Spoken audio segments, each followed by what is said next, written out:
नमस्कार दोस्तों। स्वागत है आप सभी का सिविल एकेडमी के इस यूट्यूब चैनल पर। आज है दिनांक 30 अगस्त 2022। देखेंगे आज के मुख्य समाचार। Amid floods, Pak open to restarting trade with India. Actually 2019 में जब JNK का स्पेशल स्टेटस हटाया गया था तो पाकिस्तान गवर्नमेंट की तरफ से ये कहा गया था कि आगे से भारत के साथ अब कोई ट्रेड नहीं होगा।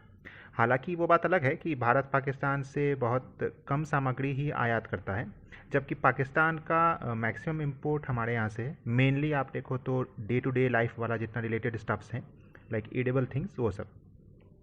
तो करेंटली पाकिस्तान में हेवी फ्लड चल रहा है, तो हमारे यशस्वी प्रधानमंत्री जी के द्वारा एक कॉन्डोलेंसेस भेजी गई थी। देखिए, इंटरनेशनल रिलेशंस में बायलैटरल रिलेशंस अगर ख़राब भी हों तो भी ह्यूमैनिटेरियन एड हमेशा भेजी जाती है। Mainly Pakistan is dependent on us for edibles and hence Pakistan के जो फाइनेंस मिनिस्टर हैं मिफ्ताब इस्माइल, उन्होंने 3 साल पुराने बैन को हटाकर वापस से भारत के साथ ट्रेड को शुरू करने की बात कही है। अगर स्थिति और बिगड़ती है तो भारत की तरफ से ह्यूमैनिटेरियन एड प्रोवाइड की जाएगी, but it totally depends on future. तो एक एलिगेशन ये भी लग रहा है कि इंडिया पर कि क्योंकि ज़्यादा पानी रिलीज़ कर दिया गया है, इसी कारण से वहाँ पर फ्लड आया है। वैसे आपको ये पता होना चाहिए, बट ब्रीफली मैं इंडस वाटर ट्रीटी को एक्सप्लेन करता हूँ। एक्चुअली 1960 में भारत और पाकिस्तान के बीच एक ट्रीटी साइन हुआ था, that is Indus water treaty. Indus river system के रिवर पर अधिकार को लेकर ये ट्रीटी साइन हुआ था। भारतीय PM जवाहरलाल नेहरू जी और पाकिस्तान के president field marshal Mohammad Ayub Khan के बीच ये ट्रीटी साइन हुआ था। इंडस रिवर सिस्टम में 6 रिवर्स हैं और उनको 2 भागों में डिवाइड किया गया है, जिसमें से पहला भाग ईस्टर्न रिवर कहलाता है और दूसरा भाग वेस्टर्न रिवर कहलाता है। जो ईस्टर्न रिवर सिस्टम है उसमें आपका सतलज, व्यास और रावी आते हैं, और जो वेस्टर्न रिवर पार्ट है उसमें आपका इंडस, झेलम और चेनाब आते हैं। इंडस रिवर पर भारत का कंट्रोल होता है, मैक्सिमम कंट्रोल हमारा होता है, और जो वेस्टर्न फ्लोइंग रिवर हैं उनमें हमारा पाकिस्तान का मेजर कंट्रोल होता है। कभी कभी आपने पाकिस्तान के तरफ से विरोध सुना होगा जब भी भारत कोई कंस्ट्रक्शन करता है, जैसे हाइडल प्रोजेक्ट्स करता है या फिर कुछ भी कंस्ट्रक्शन हम उस वेस्टर्न रिवर सिस्टम पर करते हैं, तो उसके तरफ से विरोध आता है, क्योंकि मैक्सिमम जो कंट्रोल है उसका, उसके पानी का कंट्रोल पाकिस्तान के पास है। यही ये इंडस वाटर ट्रीटी है। तो मेनली ये पॉइंट्स आपको ध्यान में रखना है इससे रिलेटेड। नेक्स्ट जो आर्टिकल है आपका वो है द ज्यूरिस्प्रूडेंस ऑफ बेल। सर्वोच्च न्यायालय में टाइम टू टाइम ने ये कहा है कि bail is the rule and jail is the exception. तो देखिए, पोस्ट इंडिपेंडेंट इंडिया में आर्टिकल 21 की जो महत्ता है वो बहुत ज़्यादा है। तो उसके अंतर्गत ही किसी व्यक्ति विशेष को की लिबर्टी को अगर कंट्रोल या फिर डिप्राइव करना है तो वो केवल उस प्रोसीजर से ही होगा जो विधि द्वारा इस्टेब्लिश्ड है। साथ ही साथ इसका फेयर और रिजनेबल होना बहुत ज़रूरी है। लंबे अंतराल तक अगर किसी एक्यूज़ का ट्रायल पेंडिंग है तो, और वो कस्टडी में रह रहा है, तो अपने आप ही उसे एक सज़ा मान लिया जाता है, और इसीलिए बेल का प्रावधान भी है। बेल के समय मेनली 3 बातों का ध्यान रखा जाता है। पहला ये कि जो एक्यूज़ड है उसको कोई लाइफ का थ्रेट तो नहीं है। दूसरा कि क्या आफ्टर इफेक्ट्स होंगे उसके बेल के।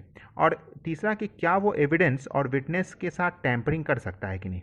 जैसा कि आप सभी जानते हैं कि आर्टिकल जो 21 है वो फंडामेंटल राइट का एक बहुत ही इम्पॉर्टेंट पार्ट है, और आर्टिकल 21 के ही बेस पर हम इस बेल को कंसिडर करते हैं, और आर्टिकल 21 को हम नज़रअंदाज कर नहीं सकते। तो मेनली आप क्या करेंगे, एक बार जाकर आप अभी आर्टिकल 21 को भी रिवाइज करेंगे, ठीक है।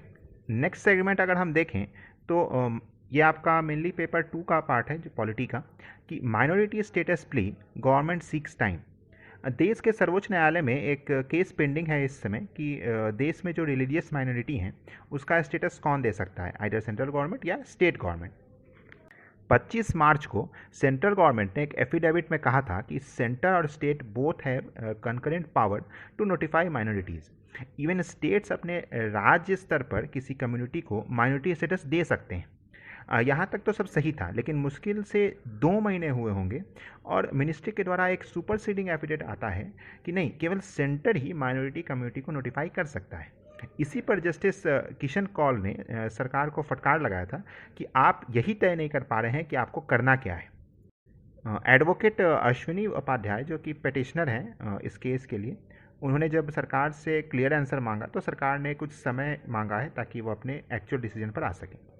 जैसा कि आप सभी जानते ही हैं कि कुछ विषय ऐसे हैं जिन पर केवल केंद्र सरकार ही लॉ बना सकती है, और कुछ ऐसे हैं जो कि स्टेट गवर्नमेंट बनाती है। जो केंद्र सरकार जिन पर अपना लॉ बना सकती है उसे हम यूनियन लिस्ट में डालते हैं, और जो कुछ विषय जो कि जिस पर केवल राज्य का अधिकार है उसे हम स्टेट लिस्ट में डालते हैं।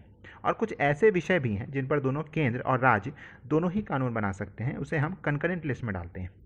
अब आपका काम ये होगा कि जैसे ही ये वीडियो प्रीमियर होना बंद होगा तब आप तुरंत या तो बुक से या फिर ऑनलाइन सर्च करके ये देखेंगे कि कौन कौन से विषय किन सूची में आते हैं। नेक्स्ट न्यूज़ अगर हम देखें तो वो काफ़ी पीड़ादायी है। School girl set on fire by one stalker dies and massive protest in Jharkhand town. Actually Shahrukh Hussain नाम के एक मनचले ने एक 16 वर्ष की छात्रा को पेट्रोल डालकर आग लगा दिया, वो भी महज इसलिए कि उसने उसका प्रपोजल एक्सेप्ट नहीं किया था। इस युवक के मतलब सनक के कारण उस बच्ची को अपना जान से हाथ धोना पड़ गया। बताया ये जा रहा है कि लड़का कई दिनों से उसका पीछा भी कर रहा था। तो ये न्यूज़ ऐसे कुछ एग्ज़ाम पॉइंट ऑफ व्यू से मे भी बहुत इंपॉर्टेंट ना हो, बट एथिक्स के नज़र से देखें तो एज अ सोसाइटी हम किस और बढ़ रहे हैं। उस पर एक सवालिया निशान खड़ा करता है ये इंसिडेंट। इवन जब उस पुलिस ने उस लड़के को पकड़ कर ले जा रही थी तो बजाय उसके माथे पर एक शिकन हो, वो मुस्कुरा रहा था, which shows how insensitive he is towards his deed. As a society where we are going, where we are heading towards, it's a very big question mark for us. Next news भी कुछ इससे ही related है। So violent crimes in countries back to pre COVID levels. Pre COVID era में जो crime rate था, यानी 2020 से पहले जब चीज़ें नॉर्मल थी, जब कोविड आया नहीं था, तब क्राइम रेट धीरे धीरे बढ़ रही थी।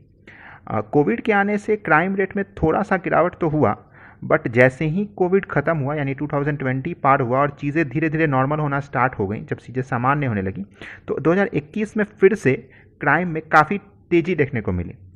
NCRB जो कि आपका नेशनल क्राइम रिकॉर्ड्स ब्यूरो ने 2021 के रिपोर्ट में ये पाया कि cases like rape, kidnapping, atrocities against children, मतलब बच्चों पर जो अत्याचार होते हैं, या फिर जो रॉबरी के केसेस हैं, ये काफ़ी बढ़ रहे हैं। 2020 में अगर आप देखो तो रेप की जो संख्या थी वो 28,046 थी, और अभी 2021 का जो रिपोर्ट आया है उसमें 31,677 पर है। इवन किडनैपिंग अगर आप देखो तो 88,000 से वो 1 लाख क्रॉस कर चुका है। तो मेन इसमें इंपॉर्टेंट क्या है? इसमें इंपॉर्टेंट है आपका NCRB। NCRB क्या है? National crime records bureau. इसका हेडक्वार्टर कहाँ है? तो इसका हेडक्वार्टर दिल्ली में सिचुएटेड है।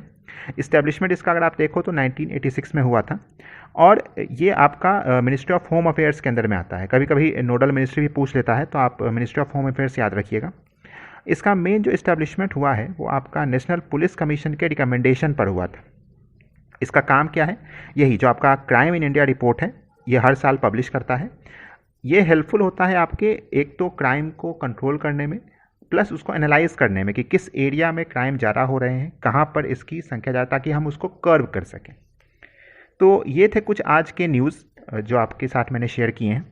ऐसे ही न्यूज़ के लिए आप हमारे साथ जुड़े रहिए। अगर आपने अभी तक सिविल एकेडमी के चैनल को सब्सक्राइब नहीं किया है तो सब्सक्राइब कर लीजिए, ऐसे ही प्रतिदिन के न्यूज़ के लिए। तब तक के लिए जय हिंद, वंदे मातरम।